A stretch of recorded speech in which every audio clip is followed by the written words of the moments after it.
Os novos negócios acontecem nas áreas de tangência dos negócios atuais. O WebMotors é um negócio automotivo? É, mas ele está na borda da cadeia automotiva.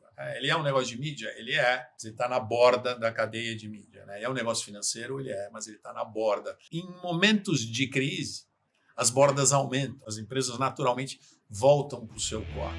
A gente está vendo uma transformação de duas indústrias muito importantes, que a gente chama de wallets perpétuos. Você vai ter que consumir energia por resto da sua vida. Sim. Você vai ter que consumir mobilidade por resto da sua vida. Você está falando de duas indústrias que estão se transformando. Quanto mais a tecnologia avança, mais humano a gente precisa ser. Sim. A gente está numa época em que ser humano, e aí está a Yuva aqui que eu vi, é um super desafio. Hoje os negócios têm que ter propósito. A marca que engaja, a partir da narrativa, que se reflete na plataforma e na experiência do usuário. Olá, pessoal. Bem-vindos ao Superlógica Talks, o podcast de empreendedorismo e tecnologia da Superlógica. Eu sou o André Baldini e estou aqui com o meu parceiro, Almir Ramos. Fala, Baldini. Seja bem-vindo, Almir. Tudo bem? Substituindo aí o Okuma. Tá de férias. Segue em férias, né? Segue em férias. Será que ele volta? Olha, eu acho que sim, viu? Deve estar com saudade do Superlógica Talks. Legal. E hoje aqui com a gente, dividindo a bancada para trazer muito conhecimento, um cara que é empreendedor serial, eu diria, né? Porque foram vários os empreendimentos pelos quais ele já passou, mas ele atualmente é cofundador e CEO da Zimet. Silvio de Barros, prazer tê-lo aqui, Silvio. Obrigado, Almir. É um prazer estar aqui com vocês. Obrigado pelo convite. Que isso, prazer é nosso. E dado que eu te apresentei como empreendedor serial, conta só um pouquinho pra gente por quais empresas que você já passou como empreendedor, porque eu sei que tem a história maior. Muito bem. São duas grandes paixões minhas, desde a infância, claro, o carro, o automóvel, a mobilidade. E, mais recentemente, depois de velho, meus cabelos brancos não me deixam mentir aqui, o empreendedorismo. Sou investidor em negócios, principalmente em negócios digitais, e amo empreender. O meu principal negócio, que inaugurou minha veia empreendedora, eu saio da GM, você esteve na GM. Eu comecei a minha carreira na General Motors no Brasil, em 89. Aí vem a relação com o carro tão forte. De 89 a 95. Na época que tínhamos 4 montadoras no Brasil. Mercado completamente diferente. E a grande transformação, eu saio para empreender justamente quando a gente tem a abertura do mercado, do Collor lá atrás, em 95, onde a gente sai das 4 montadoras para as 40 montadoras que a gente tem no mercado brasileiro. E, ao mesmo tempo, com o surgimento da internet. É um cenário que me fez aí, largar uma carreira executiva e iniciar empreendedorismo, iniciar o desafio de criar um negócio, que é absolutamente apaixonante. Aí nunca mais parei, ou eu mesmo indo atrás de empreender, ou investindo em outros empreendedores. Mas a tua visão nessa época, abertura de mercado, você tinha um conhecimento ímpar ali já dessa indústria automotiva, Mas aí você cria uma plataforma, ele nasceu já com querendo ser a plataforma WebMotors para comercialização? Como é que foi o gatilho, assim, foi por isso? Na verdade, o pano de fundo eu fazia na GM, eu trabalhava no treinamento de vendas. Eu tinha que ir para as concessionárias, mostrar o produto GM e comparar com a concorrência. E a gente fazia isso no papel. E o papel não era suficiente, Imagina a quantidade de erratas, porque a gente tinha lançamentos acontecendo o tempo todo. E a característica da indústria automotiva é ser complexa do ponto de vista de comparar carros. Sim. E aí, quando eu conheci a internet através de um amigo, eu falei, aqui está uma plataforma, um ambiente, uma tecnologia para a gente criar um catálogo always on. Esse foi o primeiro insight. Baseado na minha experiência e baseado no que estava acontecendo no mercado. Também vem de uma frustração de ambiente corporativo. Sim, compreensível. De querer, enfim, colocar uma marca, criar um negócio. E aí, o desafio era achar um parceiro para desenvolver, né? Na época, a gente está falando de 1995. Internet em banda estreita. Ainda o UOL não tinha nascido no Brasil. É um outro cenário. A gente tinha uma apresentação, né? Metade falando sobre a internet e metade falando sobre a Web Motors. Tinha lugar que eu não consegui ir para a segunda parte, que ainda não se acreditava que a internet ia vingar no Brasil. Uau. Era uma coisa de americanos, não vai acontecer. E a gente passou muito tempo nesse início da internet, que é uma coisa que eu vejo um paralelo hoje. Isso, para mim, é maravilhoso no ambiente empreendedor ou no surgimento de novas coisas, né? Porque, na verdade, o empreendedorismo é você estar atento, né, a cenários e oportunidades. Né? Exato. E ali a gente via uma grande oportunidade, um negócio novo nascendo. Então, você não... Existia, independente da concorrência entre os parceiros, concorrência entre os negócios, existia uma agenda de internetar as pessoas. Uma agenda de que, como é que a gente faz a internet vingar no Brasil, né? Ainda num romantismo, né, de descentralização, sim, né, no romantismo de cadeia infinita ou de domínios infinitos, né? A gente sai daquela a famosa web 2.0, né? A web 1.0, daquela unidade de televisão unidirecional, né, para uma coisa muito mais de diversidade. Então, esse início de internet no Brasil foi muito interessante. Mas ele possibilitou também a bolha. Porque você tinha que ser muito bom de PowerPoint, porque você vendia o futuro, mas ainda você não tinha massa crítica para provar o seu negócio, ao contrário de hoje. Né? Então, você tinha o teu sonho, fazia sentido, a gente tinha uma lógica, um business igual a Web Motors, um business de carro na internet, nos Estados Unidos ele tem este tamanho, aí a gente tinha, né, no nosso pitch, nas nossas apresentações, o que representava o Brasil, quantas pessoas tinham no Brasil, quanto isso podia representar no tempo. Né? E é um começo, né, da indústria de investimento, que hoje no Brasil, né, já está... A gente viveu um tempão sem ter esse ciclo completo de investimento do Brasil. Né? O Angel Investor, né, que são os primeiros investidores, normalmente friends and family, que a gente chama, né, familiares, que participam, que investem. Hoje tem bastante gente que participa disso. E depois os fundos de VC, os fundos de early stage, né, de momentos iniciais dos negócios, de maior risco, e depois os fundos private equity e até abertura de capital e até movimentos estratégicos, né, que a gente hoje tem completo, mas era o começo disso tudo. Né? Poxa, que legal. E aí, Web Motors fez nascer, cresceu, veio a bolha. Você vendeu na época da bolha? Como é que foi? Eu vendi um pouquinho depois. Sobreviveu a ela. Eu sobrevivi às Torres Gêmeas, né, o famoso 2001, setembro de 2001. Na verdade, o estouro da bolha foi em 2000. Né? Sim. Eu acho que, de novo, né, a bolha foi muita gente se aproveitou, né, de um potencial que a internet tinha e que está provado hoje, mas que ainda não podia se provar naquele momento, porque não tinha massa crítica.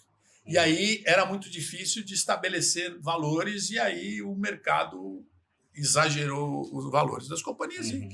E é por isso que, na verdade, teve o estouro da bolha. Mas eu costumo dizer, para todos os empreendedores que eu recebo, que eu gosto mais, né, que eu acho que é mais saudável o mercado de escassez do que o mercado de abundância. Né? É onde faz diferença. Né?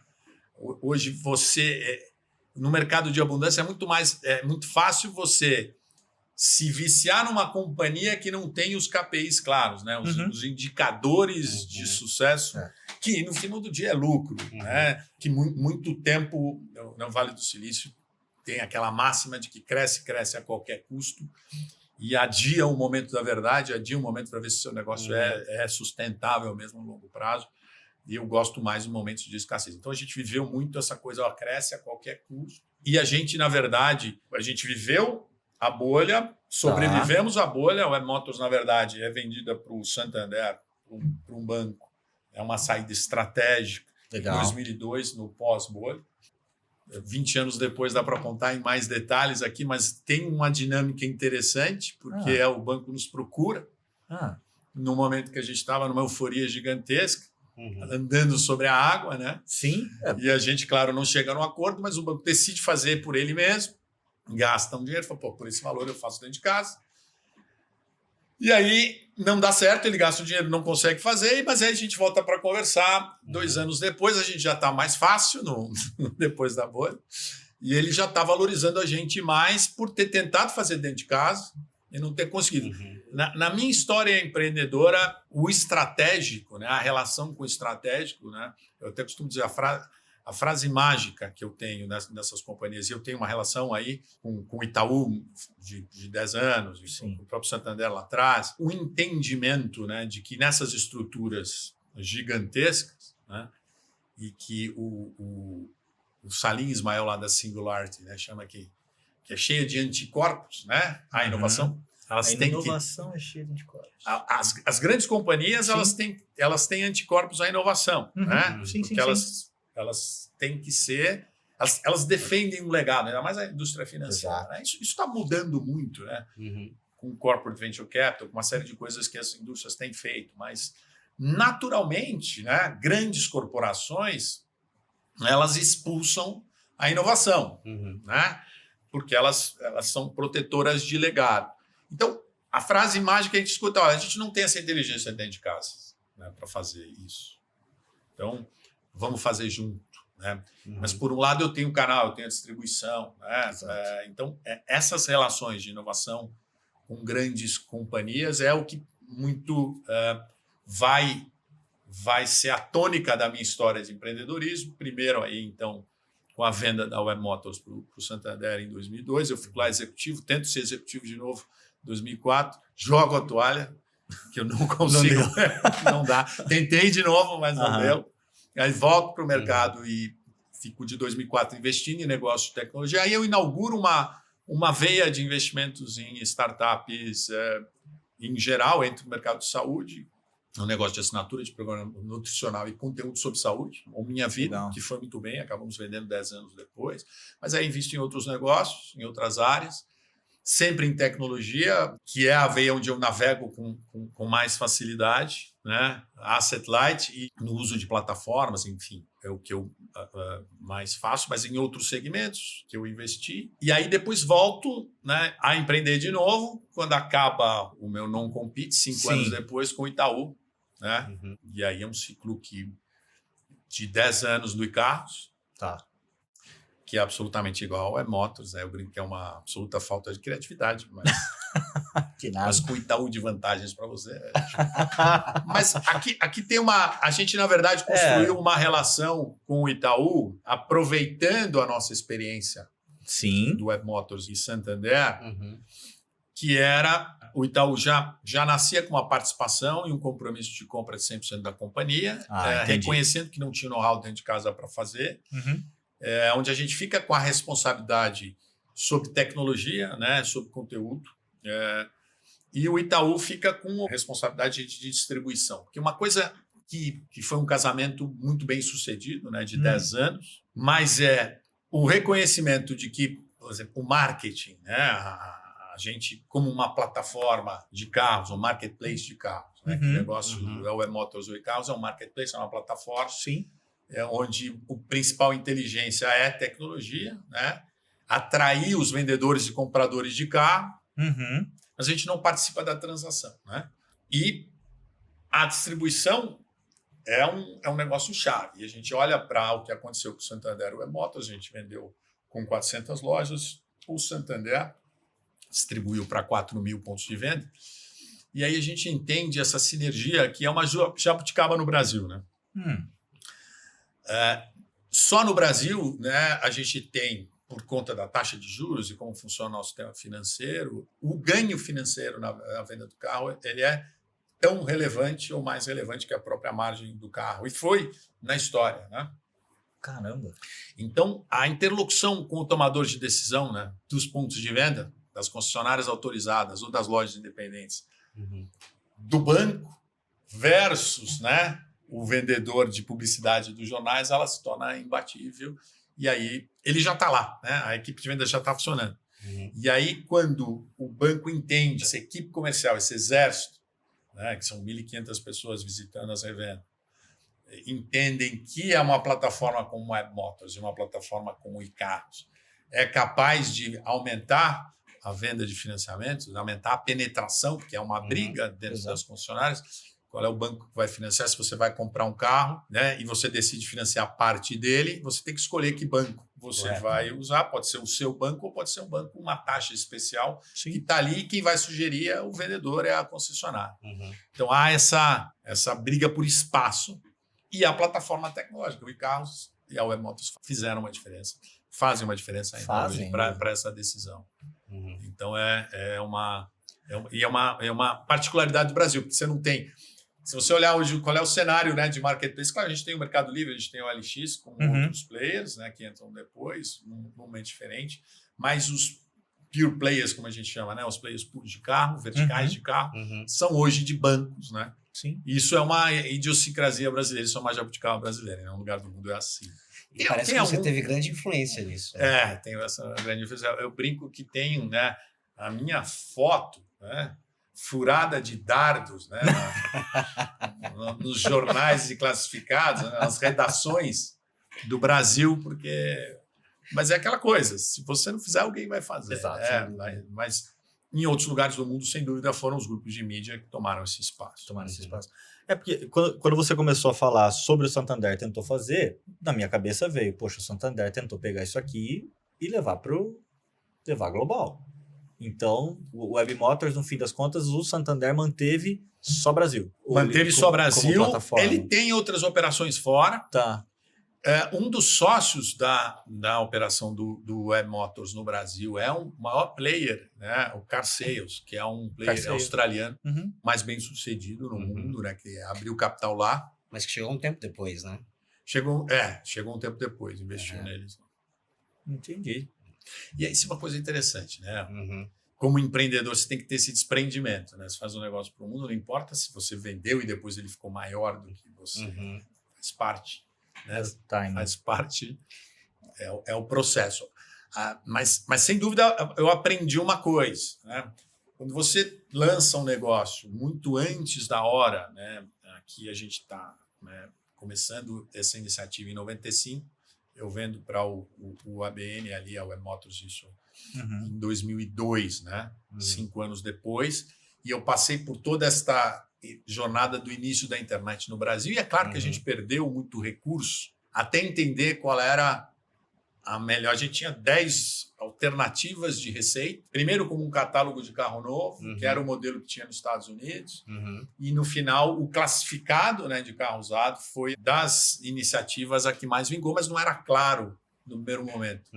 Então a gente gastou recursos, né, e era até entender qual era o modelo. E essas mudanças de rota, como é que foram? Errar, ter que aprender, refazer a rota, como foi esse processo todo? Porque você vendia uma visão de futuro, né? Dentro de um mercado que no Brasil não existia. Né? Não, essa é a tônica do empreendedor. Quando eu vou olhar para o empreendedor hoje, os negócios que eu invisto, eu vou olhar para a pessoa, não vou olhar para a estratégia de negócio.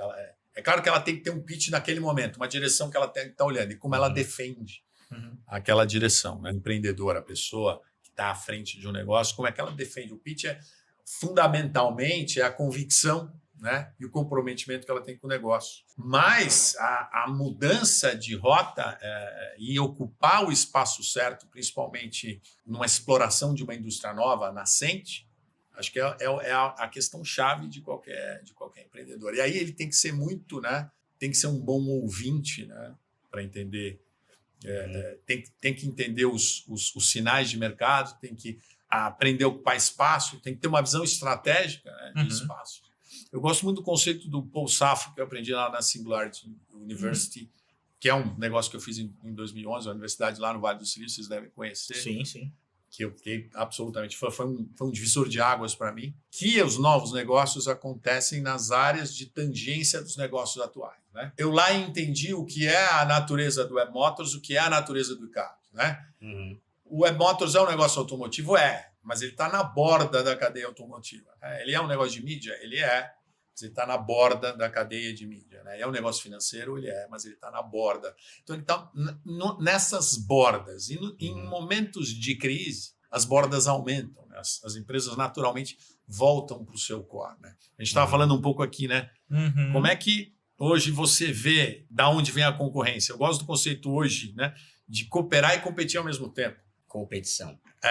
Porque as bordas, elas hoje são muito menos visíveis, né? Muito mais difícil de entender aonde você pode ir e da onde pode vir o seu competidor.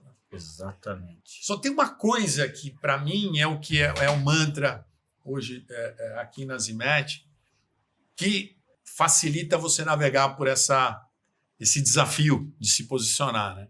Que é o consumidor no centro. Sim. Todo mundo fala, eu tenho consumidor no centro, tenho consumidor no centro. Mas executar o consumidor no centro é dificílimo. A indústria automotiva. Pensa na indústria automotiva. Pensa no líder de mercado hoje aqui. Tem 18% do mercado. Fiat ou a GM. Sim. Ela não pode colocar o consumidor no centro. Por quê? Ela vai convocar para 18% do mercado. O consumidor no centro é se ela falar se eu te vendo qualquer carro, sendo GM ou não. O consumidor no centro é oferecer mobilidade. Então, eu fiz a plataforma digital mais legal, maravilhosa de relacionamento, para você ter a propriedade do seu carro, mas eu vou fazer para 18% do mercado. Eu não vou conseguir atender a 100%. Né? Se você pegar XP versus Itaú, né? Qual é a grande virada de XP? Eu vendo qualquer produto, independente de eu produzir ou não. Muda a indústria, ela pode fazer isso. E ela, na verdade, cria essa bandeira. Né? Então, executar, né? Essa é uma das oportunidades que eu vejo numa Zimet, né? Que é a gente hoje, o carro por assinatura, poder oferecer qualquer carro de qualquer marca. E, inclusive, a micromobilidade de qualquer marca. Né? Que a gente vai integrar. A micromobilidade, essa indústria, falando de várias coisas aqui. A gente vai voar aqui, você vai ver. Mas eu tenho depois uma pergunta para você. Numa dessas minhas experiências de empreendedorismo, eu brinco que é um grande amigo que foi para a Singularity comigo, é o Marcelo Loureiro, foi fundador da Ride e da Green no Brasil, que são as patinetes, o movimento das patinetes. Eu fui investidor desse negócio. Um investidor super eufórico com essa transformação. E perdemos dinheiro. Né? Nós capotamos, o negócio não deu certo. Eu brinco que perdemos dinheiro com muita convicção. Porque, por um lado, não dá para esquecer a adoção do consumidor a esse negócio. Aí você entende. Né? Esse é um sinal muito, muito incrível. Que tem essa oportunidade. Quer dizer, que nos centros urbanos, que clamam por ser reinventados, né? E aí a história da cidade inteligente, quer dizer, os centros urbanos crescem desordenadamente, né? Só que se você pensar numa bicicleta, numa patinete, qualquer bicho da última milha, que a gente chama, né? Do last mile, existe o que a gente brinca do zoológico da última milha. Né? Se você hoje entrar na internet e pesquisar, você vai ter todos os tipos de bichos elétricos para micromobilidade. Né? A patinete com roda pequena, grande, a bicicleta com pedal, sem pedal, enfim. Assistida. E isso, né? Eu sou da era da indústria automotiva, quando eu comecei na GM, tinha aquela apresentação, nós vamos lançar um carro agora, que nós estamos há 6 anos desenvolvendo. Aí eu vou gastar uma fortuna de marketing agora para provar que o que eu pensei 6 anos atrás é o que você quer comprar agora. Você imagina a mesma lógica do software para o hardware, que é o R&D permanente, é o desenvolvimento contínuo. E a gente viu isso acontecendo. Eu vi isso acontecendo nessa iniciativa que a gente participou. A razão que a gente capotou e não deu certo tem muito a ver com as regras, né, e incentivos que há muita crítica, né, sobre o chamado Blitz Scale, escala a qualquer preço. Né? E a gente não pediu licença aos modais estabelecidos, né? Não criou cultura, né? E sofremos com isso. Então, hoje a gente tem esse conceito aqui, ele não é em si um negócio lucrativo, se a gente olhar no mundo hoje, mas ele faz parte da nossa estratégia, o carro mais a micromobilidade, Mas a gente não tem aqui, né, nenhuma ansiedade de escalar mais rápido do que a gente deve, escalar mais rápido do que a cultura permite, escalar mais rápido do que os próprios órgãos, né, e as próprias cidades permitem, né? A gente gera esse benefício em conjunto. Mas já existe, eu acho que essa é uma grande tendência, a gente olhar como macro tendências, né, o desenvolvimento de hardware acontecendo em conjunto, né? A história dos dados, né? A Tesla já faz um pouco isso, mas na micromobilidade a gente vai ver, a gente começa com a patinete, porque eu brinco até hoje, né, que naquele business que a gente fez, gastou uma fortuna e não deu certo. Para quem era vendedor de patinete no Brasil, né, falar, imagina o cara se estabeleceu no Brasil, é um vendedor de patinete, agora eu preciso divulgar meu produto. Aí eu falo para ele, não, eu vi o futuro aqui, eu dormi, eu já vi o futuro, e tem um cara que vai gastar $200 milhões e vai colocar patinete no Brasil inteiro. E fica tranquilo, você não vai precisar fazer marketing nenhum, que o seu produto vai ser conhecido. Daqui a pouco ele vai embora e você vai poder vender o produto aqui. Imagina. Então, o patinete era o hardware disponível naquele momento. Mas o conceito do business, a gente chegou a falar sobre isso, e que para mim foi apaixonante. Mas a gente tem aqui a oportunidade, né, de desenvolver um produto, né, em conjunto com o usuário, em conjunto com o uso. Né? E a gente vê hoje uma tendência que é o café racing, a personalização de moto, a personalização desses bichos elétricos. Né?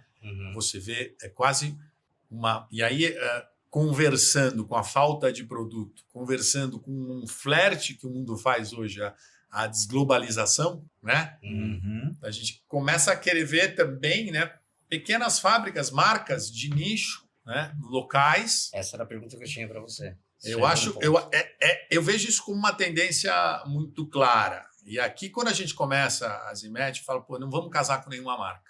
Vamos ser a plataforma de experimentação, né? Tanto do carro, já que há uma proliferação de marcas, já que baixou a barreira de entrada, já que não tem novos entrantes, né? E já que eu quero casar com o consumidor, já que eu quero ter o consumidor no centro, eu vou dar todas as oportunidades, todas as opções, né? E já existe esse modelo. Já existe esse modelo que são as locadoras, né? Eu não posso, por uma questão regulamentar... E aí eu acho que esse é um outro pano de fundo de empreendedorismo, que eu acho que é um capítulo à parte, né? A questão regulatória. Né? Sim. E eu tenho um amigo que é um investidor aqui nosso, o Eduardo Salus, que é uma figura fantástica, a gente é amigo da praia. Ele fala, no Brasil, você pensa o seguinte, você não tem um negócio. Você é uma unidade pagadora de imposto. Por acaso tem um negócio por trás. Por trás. Então, pensar em eficiência tributária é tua obrigação e quase prioridade. É claro que ele é um advogado tributarista. Né? Ele está defendendo um pouco a área dele. Mas ele tem uma super razão. Exatamente. Total. Se você vê a própria indústria de locadoras, né, no Brasil, ela surfa uma onda de vantagens tributárias incríveis. Aqui tem até uma briga gigantesca, né? Entre o varejo automotivo, entre as concessionárias e esta indústria. Tem essa regulação que ele vende depois de 12 meses, ele compra o carro com desconto nas montadoras, porque ele compra com volume. Sim. Né? E ele vai vender 2 meses depois como desimobilização de ativo, que tem uma vantagem tributária muito grande, só que competindo, né, com o mercado. E aí, enfim, essa é uma vantagem. E hoje, se a gente pensar, por exemplo, tributação de dividendo é uma tendência de mercado que é inexorável aí, tem muitas, né, enfim, ondas e vontades políticas de que isso aconteça. Sim. Você vai ter muito a oportunidade de transformar, na verdade, na pessoa jurídica. Se você aluga um carro, ele é custo, e não é. E você tem uma vantagem tributária. Fora que tem a previsibilidade, e principalmente no carro elétrico, né, na nossa proposta aqui, você aluga o carro elétrico, a gente ajuda você a navegar pela infraestrutura, te dá, inclusive, a solução energética completa, né, que é você se plugar uma matriz limpa de energia. O Brasil, né, é um exemplo para o mundo de matriz energética. A gente é 80% limpo. Se você pensar na matriz energética do Brasil inteiro, hoje é 80% limpo. E a gente também eu tenho acompanhado a indústria solar, né? A indústria de placas solares. A insolação no Brasil ela é fantástica, diferente de uma Europa. Então, hoje, e o que andou essa indústria esse ano, né? dados aí do Rodrigo Pedroso, que também é nosso investidor aqui. Ele está muito próximo dessa indústria. Ele esteve ali na COP, ele é da AB Solar, que é da indústria. Ele dá um dado que a gente produziu este ano, de forma descentralizada, na casa das pessoas, uma Itaipu. A gente construiu uma infraestrutura de geração de energia solar distribuída no telhado das casas das pessoas, equivalente a uma Itaipu. Espetáculo. E tem muito mais ainda a fazer. E aí a gente conhece, né, a lei de Moore, a lei de eficiência, de tecnologia, de evolução. Hoje, as placas ainda por metro quadrado ou centímetro quadrado, elas produzem 20% de energia. A tendência é que isso, ao longo do tempo, aumente. Já houve, né, nos últimos 10 anos, aí uma evolução gigante do custo, né, das placas, da forma dos equipamentos, que tornou muito atrativo. E aí isso tende a melhorar. É claro que tem a outra questão que a gente fala, a maioria das placas são produzidas na China, a gente tem uma dependência externa muito grande. A gente tem produtores locais, e isso é uma questão, né, importante, né, que poderiam e deveriam ser incentivados, né? Hoje você tem de novo essas idiosincrasias de Brasil, que às vezes é melhor você importar da China do que comprar aqui de um produtor local, mas eu acho que com essa questão que a gente está vendo aí de desglobalização ou de desorganização, né, da cadeia de suprimentos no mundo, a gente vai ver, enfim, mudanças importantes nisso. Mas, enfim, a tecnologia está disponível. A gente já fala de telhas que podem receber energia solar. E o carro é armazenamento distribuído. Isso é muito louco. A gente estava conversando um pouco antes de iniciar, né? Como é que você vê essa questão do carro armazenar energia, o carro fornecer energia para casa? É isso. Você consegue armazenar e a tua bateria está dentro do teu carro. É uma forma de aproveitar melhor o carro. Assim, qual é o pano de fundo que, para mim, me fez voltar que nem um louco ao mundo empreendedor, né?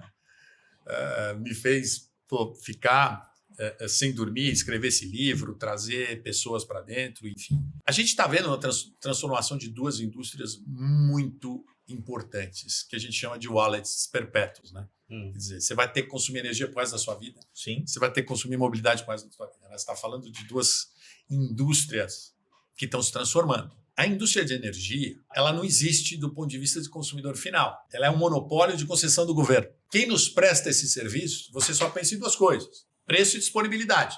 Se faltar luz, você vai lembrar. Você vai lembrar? E se vier muito caro, você vai lembrar. Você vai lembrar também. Mas tem muito mais do que isso, né? E eu acho que o paralelo é com a indústria de telecomunicações, né? A gente tinha uma época onde o telefone constava sem imposto de renda, que era um ativo. Monopólio de concessão do governo, dê graças a Deus que você tem um telefone na sua casa. Para a indústria de telefonia hoje, várias empresas brigando para prestar o melhor serviço para o cliente, com várias ofertas de serviços, né? E a energia pode ser muito mais do que disponibilidade e preço. Tem muito mais inteligência por trás, né? E hoje, com tecnologia, com a BD, eu posso chegar para você, Daniel, e falar, olha, já acontece isso, né, hoje com o desconto, mas eu acho que aí o desconto, né, eu como apaixonado pelo marketing, propósito de valor, o desconto é o marketing do preguiçoso. Total. Porque o desconto, você dá 10, o outro dá 12, o outro dá 13. O que aconteceu no mercado de Minas, né, quando começou-se a ter um ensaio sobre a oferta de energia de forma diferente, com a geração distribuída, porque tem uma insolação, tinha incentivo fiscal, eu te dou 6 meses de graça de energia, eu te dou 15% de desconto na sua luz. Por quê? Porque todo mundo está falando do que está se acostumado a ter. Mas a gente pode ser muito melhor que isso. Eu posso chegar para vocês, e hoje tem forma de fazer isso, fazer um assessment na sua casa, olhar a forma como você consome energia e dizer, olha, se eu trocar a tua geladeira, porque ela consome 30% da sua conta de luz, porque ela é antiga, a geladeira atual, se você, ela vai consumir muito menos. Eu já consigo, com a diferença, financiar uma geladeira nova e te dar um desconto na tua conta de luz, né? Um smart meter de desligar o teu ar-condicionado. Sim. Esta inteligência do grid que está disponível, claro que está muito mais ligada à internet das coisas, né? As Exato. coisas se conversam. Nos Estados Unidos já está acontecendo um pouco isso. E qual é o papel do carro nisso? Né? Ele é um armazenador de energia. Então, se eu sou capaz de produzir e o grid fica inteligente, como é que ele estimula você, né? A gente já tem as duas vias no grid hoje, né? Porque se você instala a placa solar no seu telhado, você está devolvendo a energia do grid, você tem um crédito sobre isso. Sim. Já existe regulação a respeito, a geração distribuída é o arcabouço jurídico que vingou nisso, né? Você põe a placa. E em algum momento o teu carro, que está lá carregado, ele pode devolver energia para o grid num preço maior, porque o grid está remunerando mais, porque ele está, de alguma forma, precisando de energia. Né? Então, tem muita coisa a acontecer, é uma transformação muito grande, com a regulação a favor. Eu empreendi numa época onde a regulação estava contra. Né? A gente se acostumou no empreendedorismo digital tem esta falácia, né? Ou tem esta prática, ou tem esse dito popular. O empreendedorismo digital anda mais rápido que as leis. Né? E aí, dúvida. O Uber é um grande exemplo. Né? Ele vai estar à margem da lei nas principais cidades e tem embates gigantescos. Então, hoje a gente é ao contrário. Né? Por isso que esse cenário empreendedor. Então, nós temos esse wallet da energia. Vamos começar a falar sobre o carro aqui, mas a gente tem o mundo ESG por trás. Né? Sim. O mundo querendo consumir o verde. Isso é um outro cenário. Quer dizer, então, a gente tem digitalização acelerada. O mundo querendo consumir verde, o mundo se descentralizando de alguma forma, se desglobalizando de alguma forma. E a guerra, né? Incentivando ou estimulando por necessidade, né, que a gente estava falando, a que a gente dependa menos, né, da indústria do óleo e do gás, porque ela normalmente está ligada a estruturas sociopolíticas, né, pouco transparentes. E que podem, a qualquer momento, né, fazer uma guerra como essa. Então, a gente fala, a pandemia acelerou a digitalização no Brasil em 20 anos. Acendeu o ESG as a business. Né? O ESG, que antes era um banqueiro, né, que sentava na tua frente, um family office sentava na tua frente, investe neste fundo aqui, que a gente tem causas verdes. Ele vai render um pouquinho menos, mas você dorme tranquilo. Agora, ao contrário. A minha carteira, o meu fundo só investe em empresas que tenham práticas ESG, que sejam sustentáveis. Isso é uma virada gigantesca nos negócios. Sem dúvida. Gigantesca nos negócios. Né? E aqui é outro pano de fundo para a Zimmed, porque quando a gente olha, qualquer empresa hoje, você é um escritório de advocacia, como é que você se torna ESG? Você vai fazer um assessment na mobilidade dos teus advogados. Então, a primeira coisa que você vai fazer é trocar a frota inteira dos seus advogados por elétrica. E vai ter o crédito de carbono por isso. Você vai diminuir o teu impacto. Onda 1.0 do carbono. Eu continuo a fazer o que eu faço sempre, não mexo na minha indústria e vou lá e compro um pedaço de floresta para dormir tranquilo. Só que essa indústria em algum momento teve algum problema, porque foram somar todos os créditos de carbono no mundo, deu 8 planetas Terra, a gente só tem um. Só tem um para usar. Então, alguém em algum lugar, né, errou. Do mundo do cartório mundial, errou. Erraram a contabilidade. Chama a matemática. Então, a nova indústria do carbono que também vai se ajustar no tempo, porque eu consumia 100, o meu impacto, a minha pegada de carbono era 100 e esse ano eu 50 eu ganho crédito sobre a diferença. Só que eu tenho que reduzir ano a ano, certo? Esse é o novo crédito de carbono que as indústrias tratam, né? E aí isso também tem que se acomodar no tempo. Mas a gente, na indústria automotiva, o Brasil é um grande exemplo. 80% matriz limpa. A gente tem os parques solares, tanto para... Aí tem duas regulações, que é a geração distribuída e as grandes usinas, né, para o mercado livre. A eólica também, que também a gente tem áreas e regiões do Brasil, né, com vento. A gente tem uma matriz muito limpa, é um exemplo para o mundo. O álcool, ele, do ponto de vista de descarbonização, ele também gera menos pegada de carbono do que a gasolina. Então, a gente já é um exemplo para o mundo hoje, né, de matriz energética. Mas quando você fala 2035 Nova York, 100% da frota tem que ser elétrica. E eu acho que São Paulo também assinou 2035, 100% da frota elétrica. A gente sabe que 2035 chega, né? Não, tá, Não tá longe, né? Você semana fala- que vem às 15 horas, né? Na velocidade que tá passando. Uma frota como a de São Paulo, né? A frota do Brasil hoje são 40 milhões de carros. A gente tem 40% da frota em São Paulo, né? Eu acho que a gente tem 15, 16 milhões de carros em São Paulo. Você falar a transformação dessa frota inteira para elétrica. Quer dizer, por mais que a gente queira e a gente deve, e aí eu aprendi isso no exemplo que eu dei aqui das patinetes, né? Que a gente, em toda a transformação, e a indústria está chamando, né, essas duas coisas de transformação energética, né? Então, a gente está falando de energia nos 4 Ds, descarbonização, democratização, descentralização e digitalização, que é gerar essa inteligência. É muito forte essa indústria toda se transformar. A indústria do carro, por pressões do consumidor, que quer o verde, e por pressões regulatórias, né? Esse é o pano de fundo que, para um empreendedor, não importa quantos cabelos brancos ele tem, é absolutamente impossível de, né, resistir. É nisso que a gente está investigando. Então, há um ano, a Azimet é isso. Né? A nossa assinatura é Clean Energy Matching Smart Mobility, em inglês, porque a gente só sabe empreender em inglês. E eu descobri outro dia, né, porque todo mundo fica falando, mas você só fala termos em inglês? Eu só falo termos em inglês. E aí eu li primeiro-ministro de Singapura, no livro dele, que trocou a língua do país, de chinês para inglês.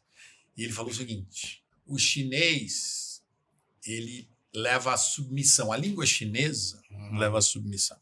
O inglês é uma plataforma de aprendizado e é empowerment.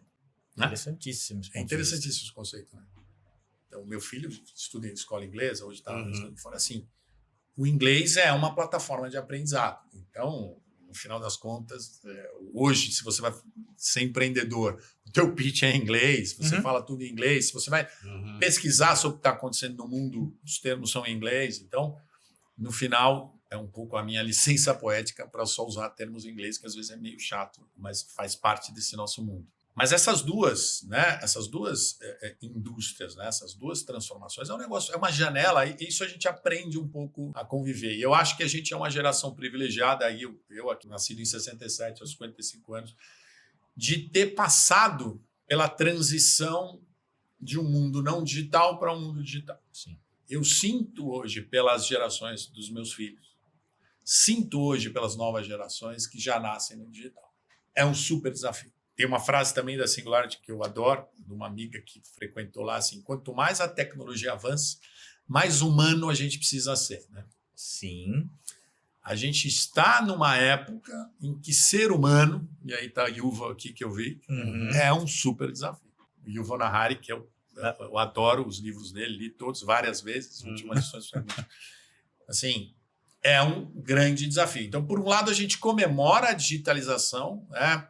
Se você vem de uma época de empreender, né, nos anos 80, nos anos 90, você tinha que criar a infraestrutura de relacionamento com os seus clientes, estrutura de relacionamento com os seus stakeholders, estrutura de relacionamento com os seus fornecedores. Você tinha que criar essa infraestrutura. Sim. Hoje ela está pronta. Está pronta. Né? Então, eu acompanhei isso. E muito do que é a segunda geração, né? Depois que eu saí do iCarros e fiz a Z-Flow, nós fizemos, eu, o Fernando Ortenblay e o Caetano, que são meus sócios lá do iCarros. E aí tem uma coisa fantástica, né? A gente termina... Eu saí do Web Motors, né? Vendi aí uma parte aqui de empreendedor, uma parte aqui de vida. Eu vendi o Web Motors e fiquei um tempo sabático. Né? Tinha acabado de casar, não tinha tido filho ainda, e fiquei um tempo sabático. E depois, enfim, nasceu meu filho, eu fui colocar ele na escola, e a pessoa, o representante da escola vem, claro, faz uma entrevista e me perguntar o que você faz, né? E eu falo, o que eu faço? Não faço nada. Não, mas aí você tem que contar da tua história. Mas eu fiz isso. Mas, cara, eu não quero, né? Eu acho que vai fazer mal para mim. Tem um conceito que eu gosto muito de empreender. O Roberto Marinho começou a Globo aos 60 anos. E o nosso amigo Elon Musk, que é o maior empreendedor do mundo, é all-in em todos os novos negócios que ele faz. Então, é um desaforo com a sua capacidade intelectual, é um desaforo com o que o mundo te deu, você não continuar a construir negócios. Se você... E a questão, pô, você como empreendedor foi capaz de fazer um negócio do zero que não existia. Esta paixão, essa execução ou essa conquista de pegar uma ideia do papel e transformar numa entidade, num business que gera emprego, que faz diferença na sociedade, ela é muito forte como existência, né? Sem dúvida. Então, eu chego na escola, estou lá e eu falo, eu vou criar meu filho contando a história do que o papai foi, como é que é agora, né? Não posso. Tenho que me meter em outra encrenca aqui e jogar a bola na frente. Sim. Para usar um termo futebolístico. Uhum. E na Zimet, eu acho que é a bola na frente maior que eu já fiz. Eu chutei uma bola num campo, a bola está descendo o barranco, entrou numa caverna, entrou no rio, eu estou indo atrás dela porque a gente está se propondo a fazer uma coisa muito, muito gigante aqui, né? Então, e aí aquela coisa... pô, timing. Que é esse acho que é o gancho aqui, né, dessa sua iniciativa. Porque eu acho que agora o timing está certo. Estão olhando para a energia limpa, estão olhando para a mobilidade de uma forma muito diferente e talvez a própria indústria automotiva ela vai ter muita dificuldade para se adequar nesse novo cenário. E aí você, como plataforma, tecnicamente você resolve isso. Eu nunca fiz um negócio, e aqui eu tenho 180 investidores. 180 já? 180 pessoas. A gente começou num conceito, eu e minha sócia, a Renata, a Zimet, a gente começou num conceito absolutamente invertido, era o final da pandemia. A gente lançou o manifesto da marca, sem ter nada, sem ter o business. Lançou esse propósito. A visão. E eu comecei a receber, a gente começou a receber pessoas que, possível, você vai entrar no mercado de carro de novo, eu quero participar. E a gente tinha fechado um ciclo de negócio com o Itaú, que é posterior ao iCarros, que é a Zflow, onde a gente fez a plataforma e ainda faz, né?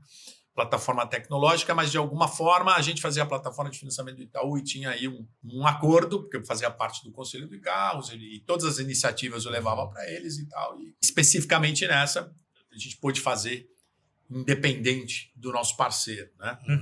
E aí as pessoas me procurando, pô, você vai entrar de novo, vai dizer, eu quero investir. Pô, a gente não precisaria, mas aí, né, eu comentei com você, a minha transição do iCarros para a Zflow, ela reflete um pouco, a gente estava um pouco cansado, entre aspas, de agradar o algoritmo de Google e Facebook, né? Porque a gente viveu aquele mundo da internet, onde, pô, você tinha que brigar pelo eyeball do consumidor, oceano vermelho, né? E grana, né? Capital massivo, intensivo, né? Então a gente falou, pô, peraí, tem a outra oportunidade aqui na Zflow é fazer a jornada a partir de canais estabelecidos, né?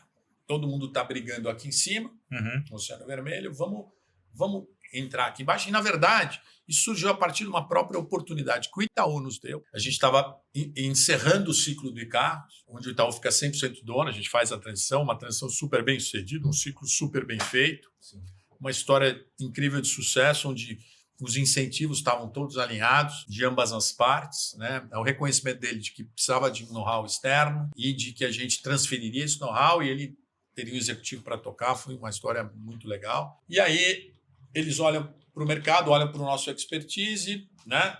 Fala, pô, eu preciso agora modernizar minha plataforma de financiamento de automóvel. Eles estavam, de alguma forma, com uma necessidade de mercado, porque os concorrentes estavam se... né? A jornada digital, né? Isso nós estamos falando em 2017, ela é, né? Recentemente, acho que o grande exemplo são os novos bancos digitais, o próprio Nubank, o tal do NPS, os onboards digitais, né? Porque agora a gente passa a ter mais infraestrutura com o 4G, passa a ter smartphone, né? Na mão de mais pessoas, que é o que a gente está falando aqui, né? Então, se eu tenho uma infraestrutura estabelecida digital de relacionamento, tanto com o meu consumidor, né? Quanto com os meus stakeholders, eu uso, né? O que está estabelecido, o que está implantado. Claro que tem a questão do compliance por trás, então é uma briga dos bancos que tem a área de sistema do banco sempre muito protetora do legado, legitimamente, né? Questão de segurança, filas gigantescas de backlog, e a área de negócio falou, pô, eu preciso me atualizar, eu quero fazer uma plataforma nova, mas A área de sistema me dá 2 anos, porque ela tem como prioridade as questões de segurança, só que a usabilidade está me fazendo falta como área de negócio. Aí a gente surge como uma companhia, a Zflow, para resolver esse problema, e a gente consegue navegar, e eu acho que foi uma jornada incrível, continua sendo, mas nesse especificamente eu vou contar, o ciclo com o Itaú ele começa e se encerra, principalmente no financiamento de carro, onde a gente navega, estuda toda a tecnologia legada, né? E faz uma arquitetura de sistemas onde a gente vai navegar dados sensíveis e dados de segurança que gerem usabilidade para o cliente, mas que não firam todas as regras de sistema. E a gente consegue fazer isso muito bem, então a gente usa... esse time é incrível, e aí acho que tem um pouco dessa história empreendedora. A gente tem que saber ser sócio, tem que saber cooperar. No final, se eu puder definir o que significa essa minha história empreendedora, ela é muito mais aprendizado de lidar com gente, né, do que qualquer coisa. Como é que eu me cerco das pessoas que são complementares, que me reconhecem, que me admiram, e que eu admire e que seja complementar. Então, essas 2 pessoas, o Caetano e o Fernando, a gente encerra o ciclo no ICAR, vai para a Zflow, é a pessoa de produtos de tecnologia mais incríveis que eu já conheci na vida. Eu falo, pô, com esses caras, eu vou para Marte, eu faço uma padaria, não importa, vai dar certo, porque a gente está 18 anos juntos. Eu sei quanto tempo demora para você ter uma equipe que está trabalhando 18 anos juntos. Né? Exatamente. Construir isso daí. Então, a gente... E eu, olhando para trás, a minha frustração de ter terminado um negócio e ter ficado sem fazer nada, eu falei, não quero fazer isso de novo. Vamos fazer uma nova companhia. Então, a transição do iCarros para a Zflow, ela acontece quase que do dia para a noite. A gente conversa com o Itaú, o Itaú fala, eu preciso de um sistema, vocês fazem para mim, a gente faz, vamos fazer no risco, e a gente faz esse contrato com o Itaú, moderniza a plataforma de financiamento deles, né, que hoje ficou incrível, onde a gente faz uma atribuição de canais, ela é multilayer, então o canal de financiamento da OLX, o canal de financiamento do Mercado Livre, clicou lá, é a nossa plataforma. A gente faz tudo num sistema híbrido, variável, alinhamento de incentivo, então a gente só ganha pelos contratos fechados. Enfim, foi um contrato legal. Muito bem alinhado. Você conseguiu entrar na transação, inclusive. Aí que é fantástico. E no início da fintech, né? Sim. A gente termina esse ciclo e o Itaú fala, pô, ficou tão legal, quero internalizar a plataforma. E ele internaliza a plataforma e está tudo certo. A gente tinha essa prerrogativa de contrato. Então, um ciclo muito parecido com o iCarros a gente faz na Zflow. Só que, neste caso, a gente mantém a companhia. A Zflow continua existindo. Ela hoje continua fazendo plataformas para outros bancos. Ela é multi. Mas com a prerrogativa de que a gente presta serviço para uma área de negócio do banco em comum acordo com a área de sistema, sempre olhando para jornadas, né, memoráveis, que é o que a gente chama, né, muito no segmento financeiro. Então, a gente tem o financiamento, a gente tem o consignado e tem outras áreas de negócio que a gente trabalha em conjunto com os parceiros, e é um prestador de serviço, com a prerrogativa do contrato, que a qualquer momento ele pode apertar um botão e internalizar, e essa plataforma está dentro de casa. Então, é aquela questão que a gente vê muito nas grandes companhias, né? Todo mundo hoje quer se autodenominar uma empresa de tecnologia. Então, o banco quer falar que é uma empresa de tecnologia, a montadora é uma empresa de tecnologia, todo mundo hoje é uma empresa de tecnologia, e está certo. Hoje tudo é tecnologia, né? Não dá mais para falar que está numa área de TI, delegar. Então, mas a gente consegue lá muito fazer isso, criar essas prerrogativas, né? Também, de novo, um ciclo super bem sucedido, mas a partir desse ciclo, eu olho para o que tinha acontecido no mercado, né? Primeiro, a gente faz uma iniciativa, acho que vale aqui essa parte, essa minha cronologia. Cara, vale volta. Me fala se eu tiver, mas acho que vale voltar um tempo aqui, né? No meio da Zflow, até por essa nossa inteligência de financiamento e de jornadas digitais, a gente tem a oportunidade de investir na 77Sol. Foi aí que eu me apaixono por essa indústria da energia, começo a entender a indústria da energia. Quem me trouxe inclusive, um companheiro das pistas, é o Luca Milani. Ele vem conversar comigo, né, e me traz a oportunidade da 77Sol. A 77Sol, ela é uma plataforma que faz com o integrador. Existe a figura do instalador de placas solares, o mercado chama de integrador.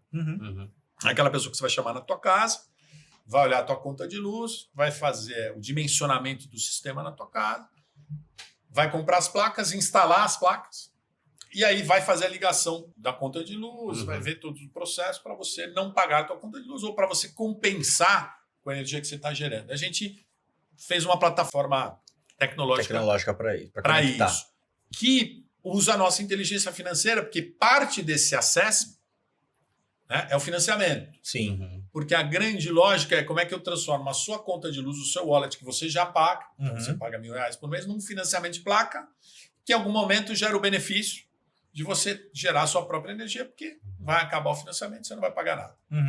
E se você pagar à vista, você não paga nada de conta de luz. Então, essa é a lógica por trás. Então, a plataforma que ajuda o integrador tem insolação, é uma API de insolação, que ela é pública, tem o link com os bancos que financiam placas, e tem um take rate por isso, faz parte do processo. E tem o link com os fornecedores de placa, né, os produtores de placa do mercado.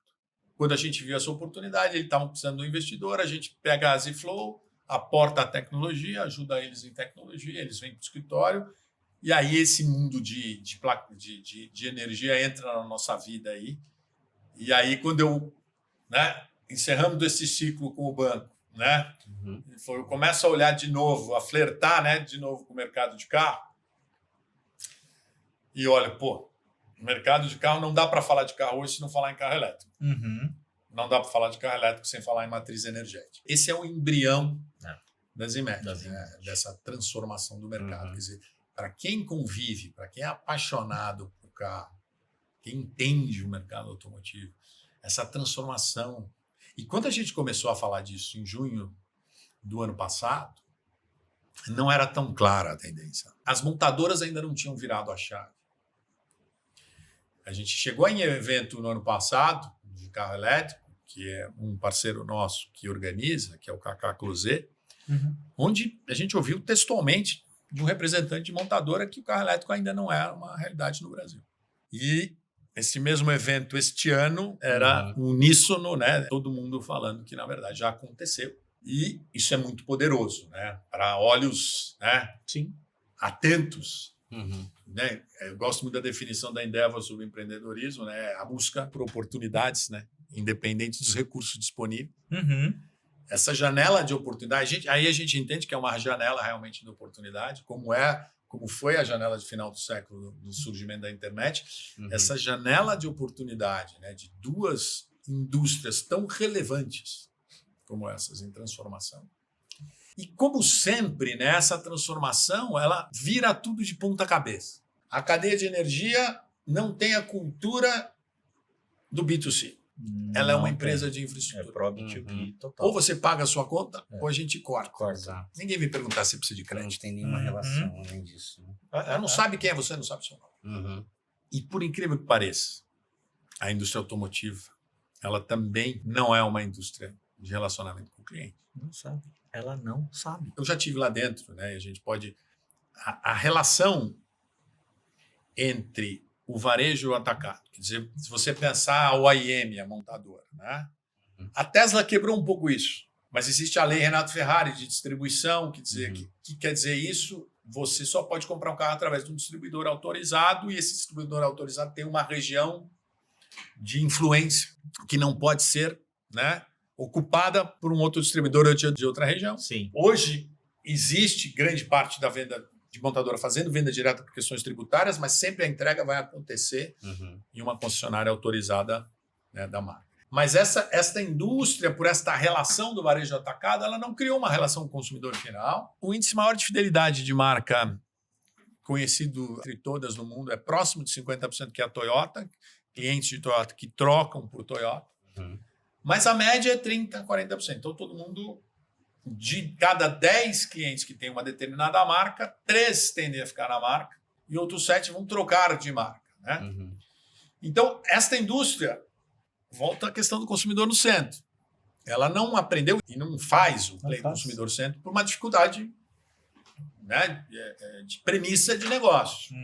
E a própria montadora, ela é, né, o nome já diz, ela é muito mais uma indústria, né? Agora ela quer se transformar numa empresa de marketing, agora ela quer se transformar numa empresa de software, né? Agora ela quer ser mais ligada a relacionamento do cliente quando você olha, né? B2C, Um negócio B2C. Mas por definição, ela não é um negócio B2C na sua essência. Né? É interessante analisar essa relação, porque se você vai conversar com o cara de montadora, é incrível. Ele está orgulhoso pelo produto que ele construiu, pelo design, pela performance. Então, ele vai vender isso para você como o cara mais legal do mundo e vai convencer X% do mercado a comprar o carro dele. E vai fazer esse esforço a cada 2 anos.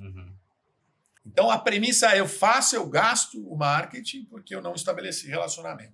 E eu tenho toda uma estrutura que vai estar baseada na manutenção do carro a combustão, porque o carro a combustão, já por definição, ele tem 5 vezes mais partes móveis que o carro elétrico, né? O carro elétrico representa uma redução de barreira de entrada para novas montadoras, porque o powertrain é mais simples, né? O motor e a bateria, né? São mais simples, são tecnologias mais simples. Então, há uma proliferação de marcas hoje, novos entrantes, ao contrário do que se esperaria, né? Que é aquilo que a gente falou um pouco antes aqui, né? A indústria automotiva ela foi muito boa de convencer a gente. E, nos anos 70, 80, era um grande objeto de desejo do jovem aos 18 anos, né? A ter um device, né? Sim. De 2 toneladas, que fica 95% do tempo parado, e quando anda carrega 60 quilos e virou um vilão, né? Sim. A ponto de chegar um outsider da indústria. Para mim, isso, que sou da indústria, né? E aí eu me incluo nessa história, porque a gente esqueceu o consumidor no centro, né? Esqueceu, a gente tornou a propriedade de carro um negócio que não se atualizou aos novos padrões de consumo do mercado, né? Principalmente em relação à propriedade. Ficou chato ter um carro. Você tem muitas surpresas ao longo da sua propriedade relacionadas à manutenção, relacionadas à IPVA, custo, imposto. Custo de ter um carro, normalmente, ele não é muito claro, e a gente sabe que pode chegar 2 vezes o valor do carro em 2 anos, pelo menos. Mas a indústria convenceu a gente a ter esse negócio, né, em casa, e permitiu a chegada do Uber, que desmaterializa a experiência do carro. Né? Eu sou do tempo que andar de carro sempre foi uma aventura. Antes de sair de carro, antes de sair de casa, eu preciso, na época que não tinha o Waze, né, planejar o caminho. Sim. Ver se o tanque está cheio, se o carro tem óleo, se o pneu está cheio. Eu preciso, né, negociar o meu espaço no trânsito. No trânsito, inclusive. Né? Hoje em dia, o jovem está ali no celular, vai entrar no Uber e sair do outro lado sem saber nem o carro que ele estava. Prefere não conversar com o motorista, um caso raro, onde a cultura do carro autônomo chegou antes da existência do carro. Então. O dia que não tiver motorista, você nem vai perceber. E aí? Então, essa é uma prova de que essa indústria, em algum momento... Né? Então, quando a gente olha para esse cenário todo, o carro elétrico ele é um resgate incrível para essa indústria. Né? Porque ele é um statement, ele não é só a mobilidade. Ele é uma oportunidade, né? Eu gosto muito disso. Aqui a gente fala da floresta urbana. Ela é uma oportunidade, né, de reduzir impacto, né, na atmosfera. E nós estamos falando de duas coisas aqui. Né? É o barulho e é a poluição. Né? E aí, claro que tem hoje esse conceito do poço à roda. Né? Não adianta nada eu fazer uma cidade de carro elétrico se a matriz da cidade ela foi a carvão. Então, a poluição só está mudando de lugar. Que também não é ruim, né? Porque os centros urbanos poluídos geram doenças. Né? Você tem um impacto da poluição em vidas. Na sociedade como um todo. Mas o ideal é que não seja. O ideal é que você... E aqui a nossa proposta é, considerando essas duas transformações, é oferecer a assinatura do carro, né, como uma propriedade mais previsível do carro elétrico, junto com a energia, ajudando a navegar por uma infraestrutura ainda precária. Eu acho que isso é uma questão importante. Não é trivial essa transformação, principalmente em relação à energia. Né? Quer dizer, o fato de hoje você pegar um carro a combustão e ter posto em toda a esquina e você saber que você pode parar, é diferente de você pegar um carro elétrico e ter que planejar também a tua jornada. Então, tanto é que no que a gente propõe aqui, eu acho que aí, quando a gente olha para a indústria, a relação atacado e varejo, e a indústria virando para o carro elétrico, esta rede que ela tem estabelecida, ela não está preparada, né, para este carro.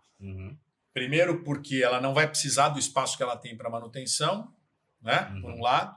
Por outro, a gente viu exemplos de montadoras aqui no Brasil que venderam carros elétricos no modelo tradicional, como vendem carro a combustão, em modelos de fila, porque estavam faltando carros, e as pessoas devolvendo porque não estavam conseguindo andar, né? Sim. E a nossa proposta aqui é, primeiro, que a gente estuda a tua locomoção antes de te dar a experiência do elétrico.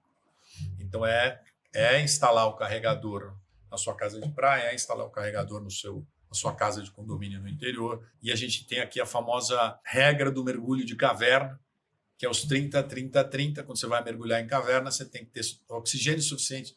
30% para ir, 30% para voltar e 30% de reserva. De reserva. Para viagem hoje, faz mais sentido você ter um carro a combustão. Então, aqui a gente começa, inclusive, numa faixa de cliente, que é o primeiro comprador do carro elétrico. Não é para ser o único carro. Tá? Ele é o segundo, terceiro carro da família. Você tem que ter a alternativa do carro a combustão para viagem. E no teu carro elétrico, você tem que ter a área que você anda previsível. Sim. E aí a gente instala os carregadores nesse lugar. E em alguns casos, a tomada da casa funciona. Mas aqui a questão ela é muito mais de premissa, né, de negócio. E o que a gente tem visto com as pessoas que estão usando o carro elétrico aqui é que também não tem volta. Né? A experiência do carro elétrico, salvo a questão do carregamento, planejada, definida, resolvida a questão do carregamento. E aqui é o que a gente tem como proposta. E aí é por isso que é assinatura. A assinatura implica em relacionamento mensal, implica em relacionamento constante, implica em B2C de verdade. Né? É ajudar este cara, né? Ajudar esta pessoa. A gente tem o concierge, o carro está no nosso nome, você está comprando um serviço nosso, né? Você não está se preocupando com nenhum custo adicional e a energia está incluída nisso. Né? E a gente está te ajudando a navegar na infraestrutura ou instalando o carregador na tua locomoção, no teu trajeto mais previsível, ou te oferecendo até um carro a combustão para outras viagens. Tá, mas aí, Silvio, e assim, essa questão do timing é uma convergência que caminha para isso sem volta, mas olhando para o teu horizonte, né? Tudo bem, 2035, 100%. Quando é que você acredita que vai dar um salto bastante relevante, principalmente em termos de infraestrutura, que é talvez a pecinha que está faltando aí para destravar esse mercado de uma forma, de uma vez por todas, né? Sob o ponto de vista estrutural, e a gente aqui no nosso modelo, a gente gosta muito disso, a gente tem que fazer uma transição responsável, como respeito a toda a indústria estabelecida. Né? E isso acho que é uma coisa muito importante. Por exemplo, a gente tem um modelo aqui de estações de mobilidade e fornecimento de energia para os postos de gasolina existentes. Legal. Né? A gente já tem uma equação da indústria americana dos postos de gasolina, onde 30% da receita dele é o combustível e 70% é a loja de conveniência. Então, vamos dizer que você tem uma loja de conveniência de mobilidade elétrica nos postos de gasolina, operadas pelos postos de gasolina. Né? Então, a gente já tem hoje a Vibra, por exemplo, né, que é um play de combustível, entrando em postos, em eletropostos. Né? E aí temos que considerar também que já há um incentivo a ser feito à descarbonização com o álcool. Né?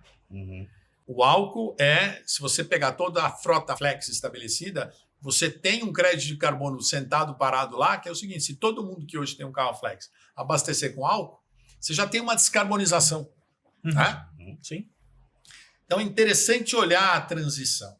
Né? Sim, a indústria toda caminha para o elétrico, mas como a gente faz essa transição é importante, como a gente inclui a indústria estabelecida é importante, e eu acho que a gente não tem que imaginar saltos. Né? Tanto é que aqui a gente já tem um modelo muito mais de nicho, né? Muito mais interessando o primeiro comprador do carro elétrico, o early adopter, num preço ainda caro, ainda vai faltar, a indústria vive, né, uma crise de oferta, ainda vai faltar produto por um bom tempo. Né? E como é que a gente inclui toda a indústria no processo? Né? Eu acho que esse é uma questão importante a ser tratada, né? Onde a gente gosta muito, né, de tratar. Eu acho que não existe mais, né, na escola empreendedora, né, tem aquela história da inovação disruptiva, né, inovação incremental. Né? Eu acho que aqui, numa indústria desse tamanho, né, tem Tem um livro muito bom do André, de uma empresa em Israel, Shai Agassi. Shai Agassi. O fundador de um negócio de carro elétrico em Israel, 20 anos atrás, ou 15 anos atrás, e com a Renault, com bateria removível e tudo, e que acabou não vingando. Tem a iniciativa do carro elétrico lá atrás, enfim. A gente tem que entender. Agora, até pela virada, né, do mundo todo, até pela virada das montadoras, é um caminho sem volta, mas é muito importante que, principalmente no Brasil, onde a indústria sucroalcooleira ela é muito relevante, que a gente faça de forma gradativa. E até eu acho que já há um consenso em relação ao motor elétrico, a tração do carro ser elétrico, mas ainda não há um consenso em relação ao armazenamento de energia. E pode ser que em algum momento, eu já vi iniciativas nesse sentido, que o álcool pode ser uma forma, né, de gerar energia em uma unidade, bateria dentro do carro. Você tem um modelo com hidrogênio, enfim, tem vários estudos a respeito disso. E a própria cadeia, né, eu acho que isso é uma outra questão importante, ela já nasce circular, né? A bateria ela tem uma vida útil no carro e depois ela vai para casa e depois ela pode ser reaproveitada. Eu acho que também tem uma busca de que esta indústria seja, ela já nasça com toda a previsibilidade de uso de resíduos. Né? Sim. E de reciclagem. Eu até vou trazer até uma situação aqui, de certo modo, uma provocação, né?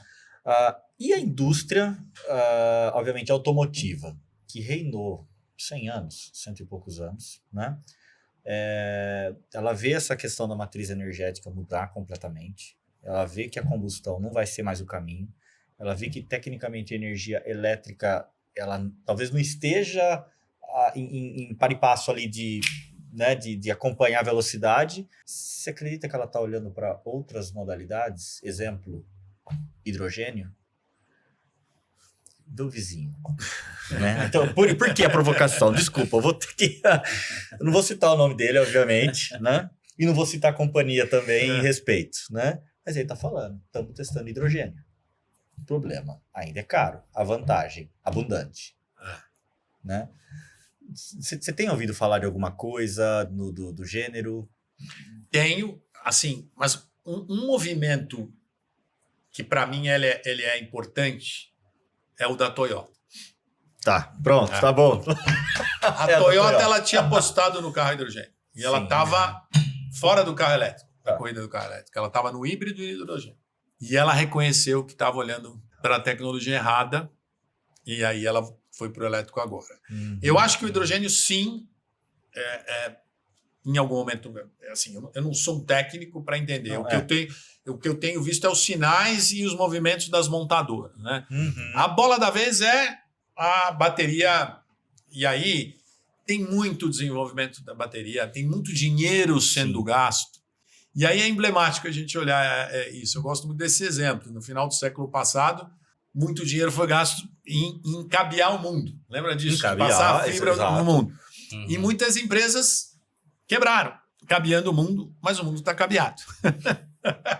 Tem muito dinheiro sendo gasto em desenvolvimento de baterias. Né? Combinação de metais, também para que o mundo não entre na mesma arapuca do óleo e gás e que dependa só de um único país ou uma estrutura sociopolítica pouco transparente. Né?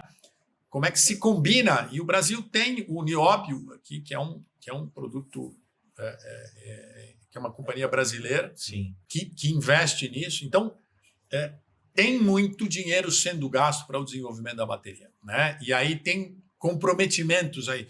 Ou carrega muito rápido, ou dura pouco, ou recicla mais, enfim. Tem uma série de questões e ainda vai andar muito. Eu acho que a gente vai aí ver. Eu vi outro dia um carro solar, quer dizer, com as placas solar que era capaz de se regenerar e de gerar. Enfim, vai ter muita evolução, né?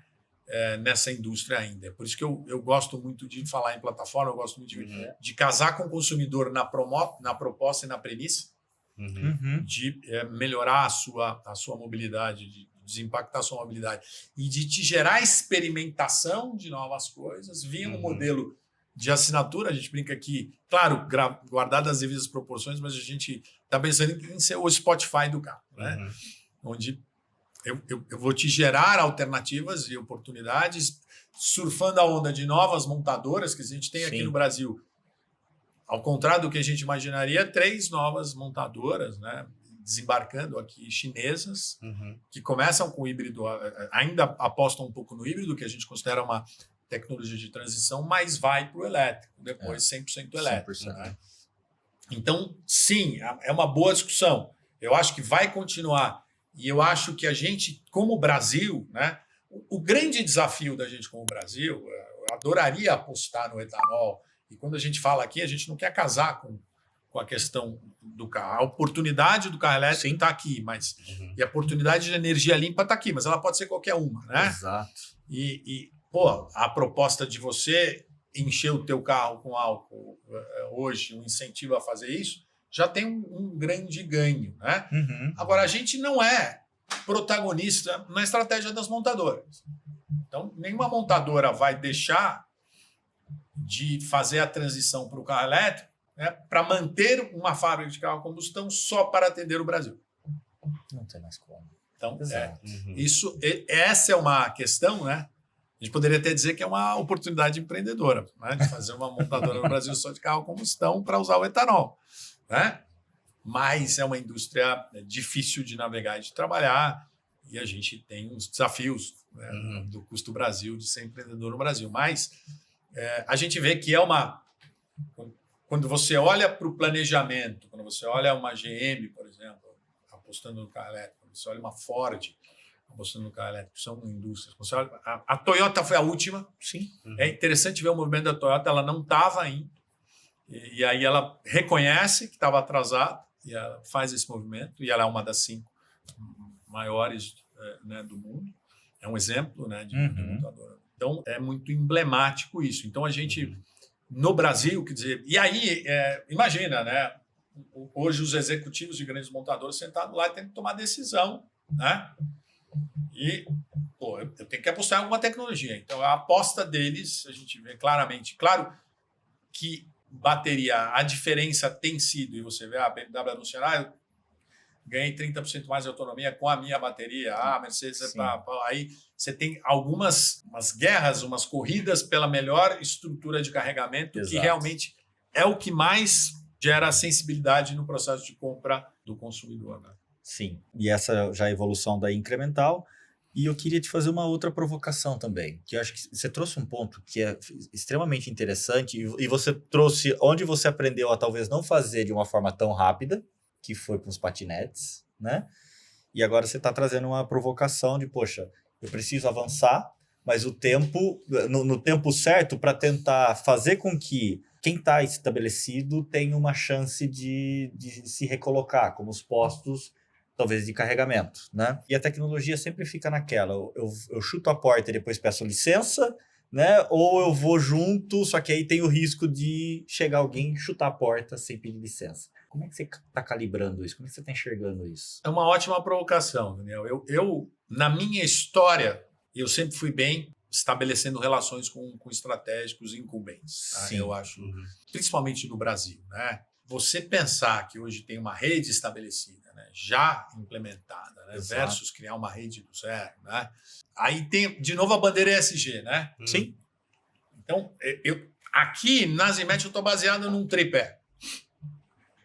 O primeiro tripé é reconhecer esse avanço da digitalização e ajudar o varejo a abraçar a digitalização, né? Por incrível que pareça, ainda tem oportunidade aí. O que quer dizer isso? Se eu sou uma concessionária, se eu sou uma loja, eu tenho que reconhecer que eu já faço grande parte da minha relação do cliente via plataformas digitais e eu preciso de menos estrutura. Então, eu tenho 2 opções como empresário. Reduzo a minha estrutura para vender o mesmo volume, ou eu tiro vantagem do digital para vender mais a partir da mesma estrutura. Ou eu caso uma outra área de negócio que vai usar que precisa da minha estrutura. Eu não acredito mais em nada que não seja o famoso Phygiton. Eu acho que você tem que ter a experiência física e a digital junto, né? Ela tem que... E eu acho que aqui o metaverso, que é outro capítulo, é outra história, que também é uma forma de mobilidade. Mas não vamos entrar aqui, que aí a gente precisa de mais 1h30. Mas eu acho que, assim, tudo hoje é físico. Você precisa da experiência física. Mas o varejo, então, essa primeira parte, o varejo tem que ser reinventado. Sim. Certo? Perfeito. Uma coisa do varejo é reconhecer que eu já tenho a relação digital com o consumidor, eu preciso menos da minha estrutura física, eu tenho um downsize. E eu nasço com uma estrutura muito mais simples, que a gente já tem uma proposta aqui na Zived, muito mais leve, que é de contato com o meu consumidor, reconhecendo que grande parte vai acontecer no digital e eu preciso de um ponto de entrega, eu preciso de um ponto de carregamento, eu preciso de um ponto que você vai pegar o carro, eu preciso de um ponto físico, mas muito mais ágil, que usa a infraestrutura estabelecida, né, que é o nosso conceito de stations, que ela oferece o test drive, oferece a experiência do carro e oferece a experiência da micromobilidade, do zoológico de micromodais. Né? Então, essa é uma parte do tripé. E aí é o que a gente chama. Eu acompanhei, não sei se vocês acompanharam, o Kavak, que é uma empresa mexicana, dos Estados Unidos a Carvana, e na Europa o Cazoo, que abriram capital, eles vieram na proposta mais disruptiva. O e-commerce do carro chegou e eu vou montar estruturas. Tá. Está se provando agora que os negócios se desvalorizaram, enfim, teve uma crise gigante, se provando assim. Que essa é...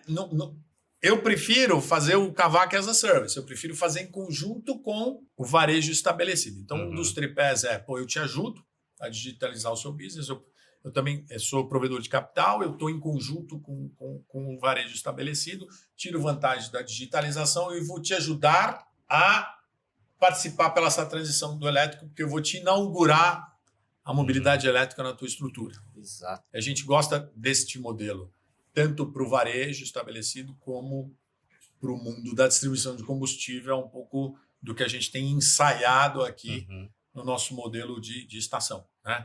Que é uma estação de mobilidade, né? Que gere receita de mobilidade elétrica, que é adicional ao teu negócio. Sim. Né? A outra parte, né, do tripé é a energia, e aí aqui tem uma coisa importante, né, que a gente aprende na vida. Não é... Apesar de eu ter investido e participado da 77 Sol, né, não é um segmento de expertise e tem as suas idiosincrasias. Então, aqui a gente muito mais olha para ter um parceiro, né, que vai dar infraestrutura de carregamento, que vai dar energia. Né? A gente incentiva os produtores, mas a gente é a ponta de entrega da energia na ponta, muito baseada na mobilidade. Então, no nosso ambiente digital, na hora que você for procurar, a gente tem hoje todos os carros disponíveis para assinatura do mercado, todos os carros elétricos disponíveis, eu digo, não pronta entrega, mas tudo que você poderia comprar de carro elétrico. Sim. Você procura a gente vai fazer o processo de assinatura para você. Em conjunto, a gente tem um mundo de micromobilidade também para você assinar em conjunto. Tem as estações que geram as experiências que você quiser ter. Né? Então, é a energia e a assinatura do carro. E aí, a assinatura versus a propriedade, que a gente acha que de novo, não é uma novidade, carro por assinatura já é uma coisa que está aí há algum tempo, mas a gente acredita que com o carro elétrico é uma boa proposta de valor para o cliente, porque ainda é incerto como é que o carro elétrico se comporta no tempo, do ponto de vista do consumidor. Né? Tomar a decisão de compra hoje do carro elétrico é mais difícil, a assinatura é mais fácil, né? Porque você pode se arrepender no meio do período e a gente tem o processo de que você não tem o ônus que você teria numa compra de carro a combustão. Então, como proposta para o consumidor, a gente está acreditando nesse formato. Né? Eu acho fantástico. É uma situação bastante semelhante, de certo modo, a que mercados que a gente atua, inclusive, né? Como posicionamento. Né? E o que a gente prega, né? Até para compartilhar contigo, porque eu te coloquei numa fria agora aqui, eu admito.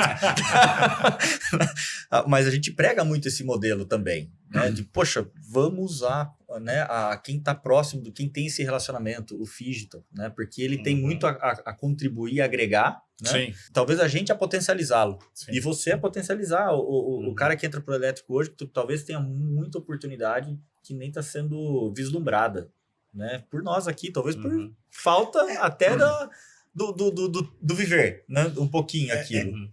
É muito poderoso, né, hoje você ter... O que, na verdade, está acontecendo no mercado, né? O consumidor está querendo consumir, claro que é sensível a preço, mas menos. Sim. Né?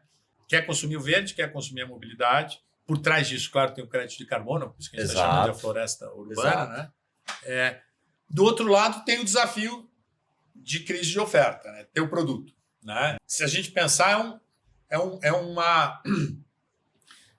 uma situação, um panorama de mercado diferente, né, do que a gente vivia antes. E aí, aqui tem oportunidades que vão surgir a partir disso, mas provavelmente a gente vai ter aqui uma plataforma vivendo em crise de oferta por um bom período. A gente vai ter fila de pessoa querendo assinar, e aí a gente vai ter que ser criativo, e aí de buscar os carros, de ir atrás e de sugerir, mas é o que a gente espera aqui. Né? E aí, como dinâmica de negócio, o CAC, né, LTV, que é aquilo que a gente estuda, ele tem uma dinâmica diferente aqui. Tanto é que, se você olhar a Zimmet hoje, a gente não é um negócio gigante, não faz muito barulho. A gente tem um nicho muito pequeno, a gente está muito baseado na nossa rede dos 180 investidores que são nossos primeiros embaixadores. E a gente está muito também olhando para estruturas B2B2C, né? Para estruturas de distribuição, para que a gente tenha comunidades participando, né? E gradativo, porque se a gente faz muito barulho, a demanda está aí. Sim. Só que a gente está com um posicionamento único no mercado, né? Então, é muito essa dinâmica que a gente está vendo aí. Fantástico. Incrível, hein? Rasgar a pauta. Oi? Não, e a gente... Muito. Pô, eu voei muito aqui. Fantástico. Cara, mas que delícia a Eu acho que eu conversa. deixei algumas coisas soltas aqui, mas enfim. Não, fantástico. Não, Acho que, espetáculo. acho que eu não durmo por 7 dias. A minha pergunta é, você curte corrida de automobilismo? Curto. Combustão? Ou... Ainda? Ou já foi para aí? O que a gente... É engraçado, né? É um paradoxo aqui. Toda essa comunidade aqui é entusiasta de automóvel, né? Sim. Entusiasta do barulho de carro. Obviamente, obviamente. Então, pô, a gente vive essa dicotomia, né? Que a gente, como é que a gente gosta, convive, quer, né, versus o carro elétrico. E é o que na verdade, a gente está entendendo, e eu acho que vai ser, o mainstream vai ser elétrico, né? Sim. Mas ainda a história do carro, a combustão, como competição, eu acho que é uma coisa que vai permanecer por um longo tempo. Mas na mobilidade, e tem uma coisa que o carro elétrico entrega que é muito interessante, né? Que é uma coisa totalmente inusitada e improvável para o amante do carro, né? Que é a aceleração sem barulho, né? Sim. Uma aceleração insana. Se você anda com o Tesla, insana, porque o torque do motor elétrico ele tá ali. E aí tem a ver também com o processo da bateria. A bateria que entrega mais torque, ela é que carrega mais rápido, né? Mas ela dura menos. Tá. De tempo de vida. Tá. Mas, enfim, se você usa o modo insano lá do Tesla, a tua bateria vai embora rapidinho. Fórmula 1, barulho do motor. Fórmula I, gamificação. O que você achou dessa mudança, dessa quebra de paradigma com a gamificação? Então, se você olhar a Fórmula 1 da perspectiva do telespectador, e Fórmula E, a Fórmula 1 teve um crescimento, né? Ela virou um negócio de entretenimento, né? Sim, total. Inacreditável acompanhar o que a Fórmula 1 se tornou, principalmente nesse último ano, e principalmente no Brasil. Você vê um monte de marcas vindo aqui, né, para marcas brasileiras querendo se... Sem um piloto brasileiro. Exato. E tem muito a ver com o novo proprietário da Fórmula 1, que é uma empresa de mídia dos Estados Unidos. Exatamente. Que transformou a Fórmula 1 num showbiz. Tem a história do Drive to Survive na Netflix, tem os personagens dos carros e tudo, a história toda, mas ainda em cima ela tem, tá? uma coisa interessante. E sempre foi para as montadoras, né? Tem essa... Se você olhar os filmes e a história toda, em algum momento a Fórmula 1 era muito importante para a venda de carro mesmo. E o automobilismo para a venda de carro, para as marcas. E a Mercedes tem como provar que essa de 7 anos de vitória em seguida, ela gerou mais venda de carro mesmo. Né? E tem, claro, a história do desenvolvimento tecnológico e tudo. Mas ela tem já o conceito híbrido, tem o conceito de recuperação de energia e tem um apoio elétrico já nos seus motores. Exato. Agora, a Fórmula E já nasce da premissa do carro elétrico, mas eu acho que ela ainda está longe de conseguir entregar de público e de penetração o que é a Fórmula 1. Mas, enfim. Mas você guia carro de corrida desde quando? Na verdade, eu comecei a minha vida automotiva na moto, no Rally dos Sertões. Né? Aí eu me tornei até sócio, é uma das minhas investidas, eu participo lá. Quase nada, né? Essa é uma paixão, né? Mas que virou um negócio muito bom. Né? Hoje ele cresceu. A gente fez o maior rally do mundo esse ano. Ah, é? Maior que o Dakar. A gente cruzou o Brasil inteiro no ano de independência. Foi um evento muito legal. Muito legal. Mas eu comecei com a moto. E aí fiz o Dakar de moto, não completei, caí no meio da prova. E aí depois eu fui para a Porsche, que um dos amigos que a gente andava junto lá na moto começou a organizar a Porsche no Brasil, um grande sonho. E quando ele me falou que no primeiro ano a gente ia ser a preliminar da Fórmula 1, né?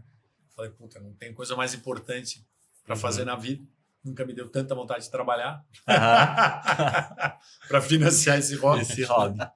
E aí, desde 2009, né, eu ando com a Porsche. E depois aí eu fui para os carros no Rally, né? Então eu faço essa...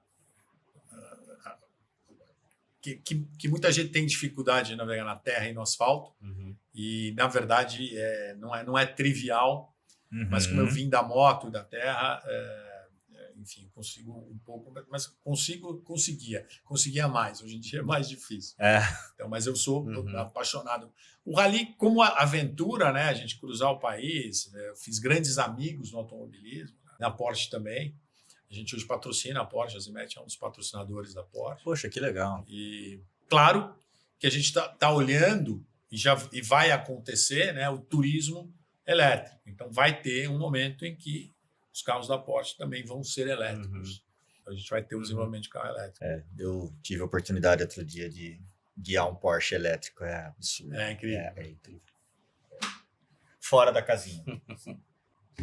Silvio, obrigado demais. Muito bom. Foi uma aula. Eu acho que eu tenho certeza que quem está assistindo tem muito de perspicácia, tem muito do... Cara, o que eu estou olhando, como é que eu estou vendo, né? Essa questão de estratégia, de visão de negócio, tenho certeza que você vai deixar inúmeros exemplos aqui.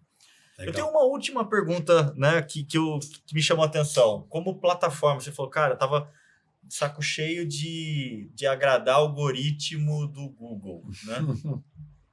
E você até citou há pouco, meu CAC LTV recente agora tá muito mais controlado aqui no cenário de Zemet. Mas nas plataformas, principalmente Marketplace, né? Assim, da tua margem, né? Quanto que o Google te consumia num cenário Marketplace? A gente tinha um sonho, né? Quando a gente construiu e-carros, né? Ou tinha uma busca incansável de construir base, né? Base de cliente para que eles acessassem. Se a gente, você... Cara, quanto que da nossa audiência vinha da nossa própria base? Ok. Né? Isso tinha que ser crescente. Eu acho que esse é um indicador que a gente tem que ter hoje, quer dizer, em qualquer negócio. Né? É muito fácil hoje você se enganar, né? Criar LTVs irreais, sim. Né? Eu vou considerar que esse cliente vai ficar 10 anos comigo, 5 anos comigo, qual é meu ticket? Não. E aí, na energia, por exemplo, né?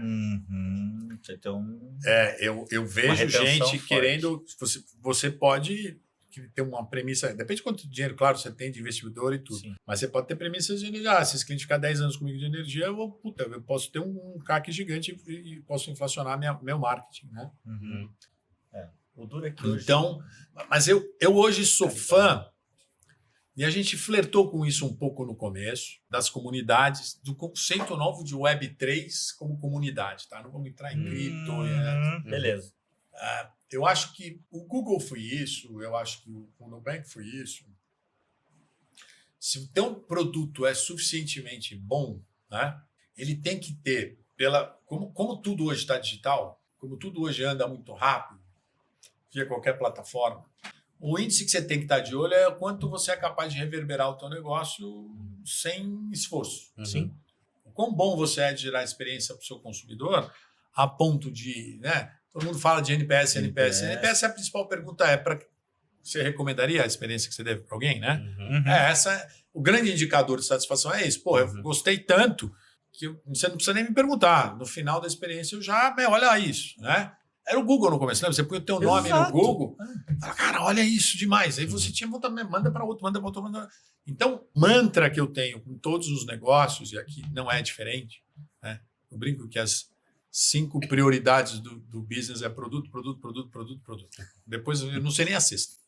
Então, assim, investe no consumidor no centro numa experiência que só você proporciona para ele, né, digital, que, pô, tem WhatsApp, tem Telegram, tem TikTok, tem o que você quiser, né? Não precisa nem ter botãozinho, né? Você fotografa a tela e manda para outro. Assim, é experiência do consumidor.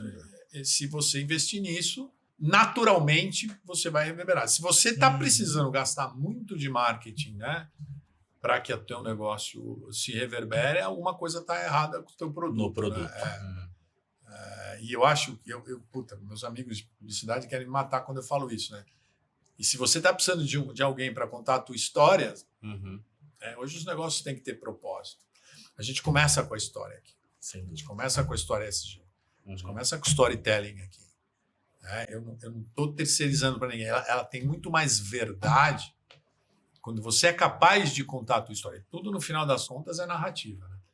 Se você for capaz de contar sua narrativa, sua proposta de valor, né? Essa narrativa que eu estou fazendo agora, né? Do que a gente está investigando, para onde a gente está olhando, onde a gente quer chegar, a marca que engaja, né? A partir da narrativa, que se reflete na plataforma e na experiência do usuário. Né? Se eu estou tendo que gastar muito dinheiro, ou se eu estou tendo que contratar um terceiro para contar a minha história, né? Campanhas fantásticas são construídas, e eu acho que você deve ter um parceiro de publicitário ou uma agência que seja capaz de extrair a legitimidade da tua história, né? Faz parte. Mas eu acho que cada vez mais essas coisas naturalmente... Então, eu quase que... né, eu não gostaria de ter a equação CAC-LTV. Exato. Eu não gostaria de falar disso, né? Eu gostaria de falar de um produto suficientemente encantador, de uma experiência suficientemente transformadora, que faz com que as pessoas... E eu acho que, como nós estamos falando, né? E aí, de novo, por isso é que brilha os olhos do empreendedor aqui. Se eu tivesse que fazer mais do mesmo, se tivesse que ir para as equações de publicidade, tivesse que ocupar um espaço, né, eu talvez não estaria empreendendo. Né? Hoje eu acho que dá para a gente... eu ainda não entendi direito, eu não sou capaz de verbalizar, mas mais para frente, daqui a um ano a gente volta aqui, talvez eu entenda melhor. Mas nós estamos fazendo tudo ao contrário, nós estamos criando a comunidade, a marca, o propósito antes do produto. Sim. Né? E o produto tem que refletir que ele entrega. Eu não estou com nenhuma... né? A gente não está aqui com nenhuma aflição de crescer a qualquer custo, crescer a qualquer preço. Nenhuma, ao contrário. Né? Se a gente não for capaz de gerar uma experiência suficientemente fantástica, eu não quero escalar. E aí eu só vou escalar. Escalar vai ser consequência dessa experiência que a gente gera. Porque a premissa está aqui, digitalização. O consumidor querer o verde. Assinar versus ter a propriedade. Né? A regulação a favor.